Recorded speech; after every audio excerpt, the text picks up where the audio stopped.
ছিলাম, হঠাৎ করে পুরার গন্ধ পায়ে বাইরে বেরোইছি। তখন দেখি ঘরের ভিতরে ওই কিনারে মানে মিটারের কাছে কাট আউটের উপরে শর্ট সার্কিটে আগুন জ্বলতেছে। কোন রকমে বাচ্চা নিয়ে সবকিছু থেকে কোন রকম বাচ্চা নিয়ে বাড়ি থেকে বেরোইছি। ওই অমনি সারা বাড়িতে আগুন ছড়ে গেছে। তাৎক্ষণিক চেঁচামেচি কইরা লোকজন জড়া করছি। অব্দ অফিসে ফোন কইরা কারেন্ট বিদ্যুৎ বন্ধ করছি।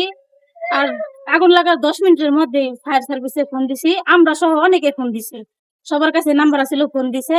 কিন্তু ফায়ার সার্ভিস ১ ঘন্টা পরে আইছে। মানে আগুন পুরো বাড়ি জ্বললা পুইরা যখন সব জ্বললা একবারে আগুন নিচে খালি আংড়াগুলো জ্বলতেছে কয়লাগুলো, তখন ফায়ার সার্ভিস আইছে।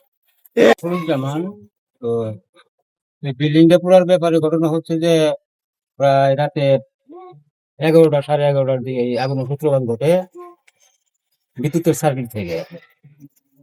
তো আমি তো ফোন বাড়িতে ছিলাম না বা কেউ বাড়িতে ছিল না, ওরা ইন্টার মার্কেট করার জন্য শহরে গেছিল। ওরা আগুনের সূত্রপাত দেখে একজন দৌড়ে আসলো, পরে চিল্লা শুরু করলো। অন্যান্য লোকজন আগায় আসার পরে আগুন দ্রুত গতিতে ছড়াই করছে। বিশেষ করে ঘরে ছিল ওই গ্যাসের সিলিন্ডার থেকে আস্তে আস্তে লিক করার পরে একদম ধাপ করে পুরো ঘরটা আগুন আগুন ছড়াই পড়ছে। এই অবস্থায় কারোর পক্ষে সহযোগিতা করা তেমন একটা সম্ভব হয় নাই, এবং ফায়ার সার্ভিসকে তাৎক্ষণিক কল করা হইলেও আসতে একটু দেরি হয়ে গেছে ফায়ার সার্ভিসের, যার ফলে কোনো জিনিসপাতি রক্ষা করা সম্ভব হয়নি।